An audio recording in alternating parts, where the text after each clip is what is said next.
A 70-year-old man left a comment that many people can identify with. He says he's made some bad investment decisions and is running out of money. He owns a home with about $900,000 of equity. On paper, his decision appears obvious. Sell the house, take the $900,000, rent a small place, and live the rest of his life with a real cushion underneath him. But for him, the decision is not clear-cut. The financial facts are real and convincing, but here's what he said, which is at the heart of his decision. He said, although the decision to sell and rent seems obvious, the fear of change is strong. $900,000 of financial clarity on one side, and on the other side, the fear of change. And the fear is winning. If you've been trying to decide whether to sell your home and rent in retirement, and the math keeps telling you one thing, but your gut keeps telling you something else, this video is for you. Because the decision whether to rent versus own is not a financial question with an emotional overlay. It's an emotional question with a financial overlay. And until you treat it as what it actually is, you may not be able to make peace with the answer. Let's start with what owning a home really gives you. Not a spreadsheet, but in your life. An 80-year-old woman left a comment on that video that I think about often. She said that for her, owning versus renting is a quality of life decision, not a financial decision at all. She isn't interested in having a large net worth when they bury her, she said. Her quality of life is enhanced by her beautiful home, the comfort and security of a roof over her head, no matter what happens to the economy, is, in her words, wealth beyond price. Wealth beyond price.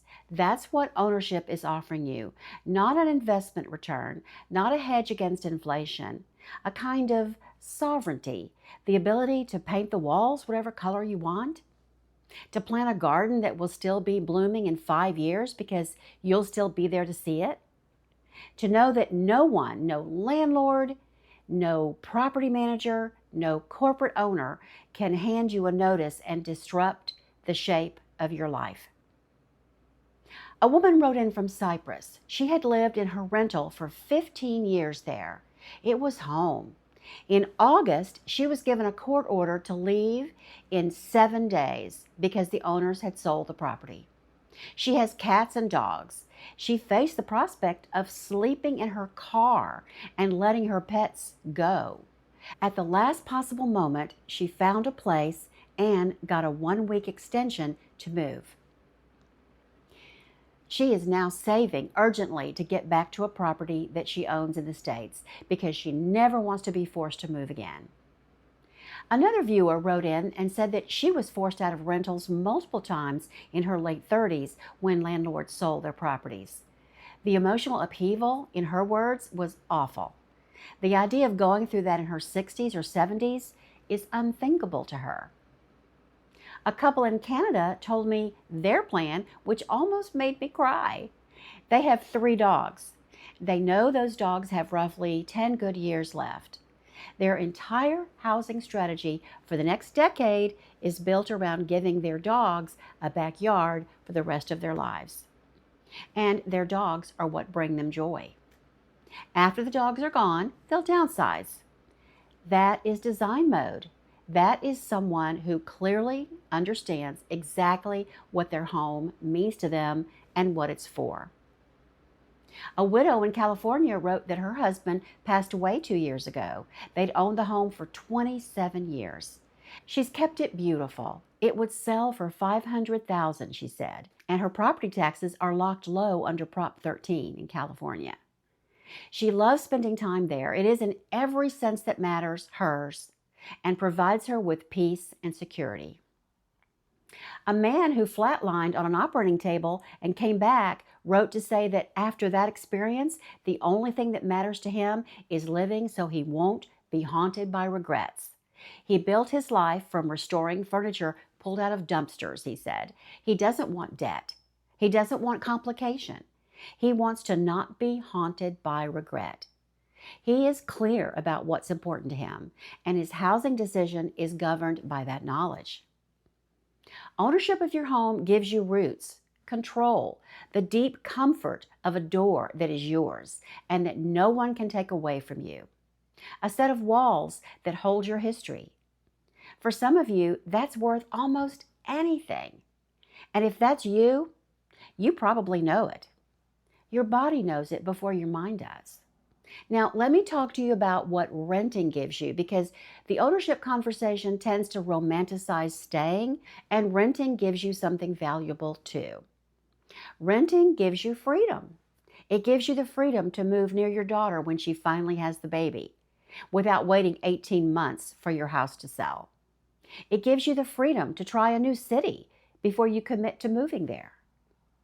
It gives you the freedom to live within walking distance from the ocean or the arts district or your sister, in a place where buying would cost 3 times more than your current home is worth. The California widow I mentioned earlier is thinking about this exact trade. She's considering selling her home and using the proceeds to rent somewhere near the coast, a place she could never afford to buy into, but could afford to rent for years. That's a completely legitimate design choice. She would be trading one form of wealth, equity, legacy, stability, for another form of wealth, access, beauty, an ocean view in her 8th decade. Renting also frees you from the slow erosion of maintenance costs. A viewer wrote to me that her condo fees have gone up 3 times in the last several years, which is a real pain point with condos. But it pales next to the mental load of owning a single family home where the furnace, the roof, the water heater, the HVAC, the tree that's too close to the foundation, and the rising cost of insurance and taxes that are all, at all times, your problem. Renting hands off all of those things to someone else. For some, that's the relief of a lifetime. And renting, if you do it right, lets your equity do something to benefit you. A viewer in Canada made an argument I want you to hear, because it runs directly against the gut instinct most of us have. She said she doesn't see the point of pouring pension income into renovating a home so that her heirs can inherit it after she's gone. Her plan is to sell, rent, and let the proceeds generate monthly income while the capital stays intact as a reserve for her future health care. That's not a reckless plan. It's a different plan. And for someone without children or with children who genuinely don't want the house, it may be the better one. So we have 2 real sets of trade-offs here. Ownership gives you roots and a hedge against housing uncertainty. Renting gives you liquidity, flexibility, and freedom from the 100 small decisions a house demands of you every year. Now, for many of you, neither of those is quite right. And this is where the conversation gets interesting. There is a third path, and a fourth, and a fifth. In fact, there's a multitude of other paths, other options, and almost nobody talks about these. The first hybrid is renting out part of the home you already own.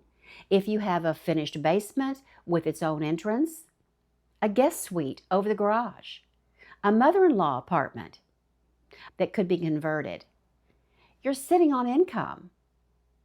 Long-term rental to a tenant or a traveling nurse or a graduate student can turn a paid-off home into a cash-flowing asset that pays your insurance, your taxes, and your maintenance fund. You keep your home. You keep your roots, your neighborhood. You transfer part of the carrying cost to someone who benefits from living in it too. The second hybrid is a short-term rental while you travel. If you're the kind of retiree who takes a month in Portugal every spring and 3 weeks to see the grandkids every year, then your home is sitting empty for 8 to 10 weeks a year. That is pure income left on the table. A trusted short-term rental arrangement managed by a co-host or a local property manager can fund the trip you're leaving the house to take. The third hybrid is converting an unused structure into income. An outbuilding becomes a studio apartment. A detached garage becomes an ADU. An oversized attic becomes a small rental suite. These conversions require capital up front, but they change the long-term economics of your home substantially. And many municipalities now welcome them. Some even subsidize them because they ease housing supply. The fourth hybrid is leasing out the primary home and renting something smaller for yourself. A viewer wrote in about exactly this plan. She's keeping her house, putting it under professional property management so she doesn't have to be the landlord, and then renting a small apartment that lets her live closer to her family. When she's ready, she'll sell it and buy a small, low-maintenance townhome or condo near her daughter. She's treating her home as a financial instrument while she experiments with the life she actually wants to live. That is sophisticated retirement design. Here's a fifth option, and I want to mention it because several of you have asked about this. It's simply buying a different home, not renting, not keeping what you have, buying something that fits the life you're designing now. A single-story home when stairs become a concern. A new build with years of warranty protection and no looming roof or other kinds of replacements. A condo in a walkable downtown. A smaller home in a low cost of living state. One couple I heard from sold their 3-story house, bought a single-level condo in a lake community, and told me they feel blessed. Another viewer is selling and moving into new construction because she wants a garden, a lower monthly housing cost than rent, and a house that won't need a new roof for 25 years. And here's a fascinating creative choice. A friend of mine neither owns nor rents. She has no one home of her own. She stays with her grown children who live all over the country when she's not traveling with friends. Her life is completely devoid of the costs of home ownership or renting, or owning much of anything for that matter. None of these people answered the rent versus own question. They reframed it. One viewer left a comment that was just this. So the answer is blank. Fill in the blank. And I understand the frustration. We want an answer. We want someone to tell us which lane to get into. But here's the honest truth. There is no universal answer that fits everyone. There is only your answer. And your answer comes from how you decide to think about this, which brings me to this. There are two modes of thinking about retirement: default mode and design mode. Default mode is where most of us spend most of our time. In default mode, you keep doing what you've been doing because you've been doing it. You stay in the house because you're in the house. You move to a rental because a friend moved to a rental. You listen to whichever voice is loudest in the moment. The fear of change, the advice of an adult child, a headline about the housing market, the number on a spreadsheet, and you let that voice make the decision for you. Default mode feels safe and easy because you don't have to think too hard about it, and because it feels familiar. But default mode is how a 70-year-old with $900,000 in equity ends up running out of money living in a paid-off house because she's too frightened to make a change. Thinking clearly and creatively about the truly important factors that should be driving the decision would help her make a good decision. That's design mode. Design mode is different from default mode. In design mode, you start with a question that has nothing to do with housing. Nothing at all. You ask, what kind of life am I actually trying to live for the next 20 or 25 years? What makes me happy? Who do I want to be near? How do I want to spend my days? How do I want to balance freedom versus security? How will I pay for future contingencies? What do I want to protect? What am I willing to let go of? What am I afraid of? And is that fear pointing me somewhere real, or is it pointing me toward the comfort of not having to decide? Only after you've answered those questions do you come back to the house. And when you do, you ask a very different question. You don't ask, should I stay or should I sell? You ask, does this house support the life I just described? Or does it drain it? Does keeping it let me live my next chapter of life fully? Or does keeping it prevent me from living my next chapter the way I want to? For some of you, the answer is obvious. The house is the life. You stay. For some of you, the answer is also obvious, but going in the other direction toward renting. The house is a weight. It has been for years, so you sell. But for many of you, the answer is somewhere in the middle, in one of those hybrid paths. And the specific shape of it depends on your family, your geography, your health, your equity, your temperament, and what you want the next 20 years to look like. Design mode is harder than default mode. It requires you to sit with questions that don't have immediate answers. It requires you to be honest about fears you've been carrying for decades. It requires you to let go of the version of retirement you inherited from your parents or from television or from whomever told you that a paid-off house was the finish line. But design mode is the only way of making a decision that gives you a retirement you actually choose. And you've earned the right to choose it. If something in this video loosened something for you, I'd love to hear what it was in the comments. And if you know someone who is circling this decision, send this video to them. Sometimes we need someone else to help us identify the truly important questions. And if you'd like to do design mode thinking with me, the link to book is in the description. Until next time, think clearly, think deeply, think creatively, and I'll see you in the next one.